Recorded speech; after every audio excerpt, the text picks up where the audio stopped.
bareedina eeggachuun kunis fuula, nyaara, rifeensa, irga, qeensa yookiin kutaa qaama biroo ta'uu danda'a. Shamarran Oromoos bareedina isaanii uumamaan qaban irratti dabalataan of bareechuuf kan itti fayyadaman keessaa tokko tumaadha.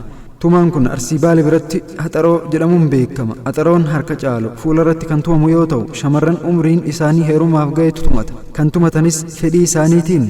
Arsii Baalee keessatti haxaroon gosa lama akka jirutu himama. Isaanis bobbaassaa fi niqqisii kan jedhamu. Haxaroo bobbaassaa kan jedhamu haxaroon kun boqoo fi areeda irratti sarara sadii yookiin lamas ta'ee baafamuu yookiin baqfamuu danda'a jedhama. Haxaroo niqqisii kan jedhamtu ammoo gosti haxaroo akkanaa baay'inaan geengoo didiqqaa godhamee boqoo lamaan irratti kan hojjetamu yoo ta'u, areeda irratti illee hojjetamuu ni danda'a jedhama.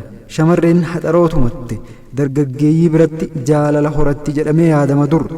Haaluma kanaan dargaggeessi yookiin qeerrichi tokko shamarree haxaroo tumatte takka yoo jaalate akkana jedhee weeddisaaf yookiin sirbaaf godayyaa keetiin bilaalii keessa kaayii hinaarii haxaroo keetiin ilaalii jedhan.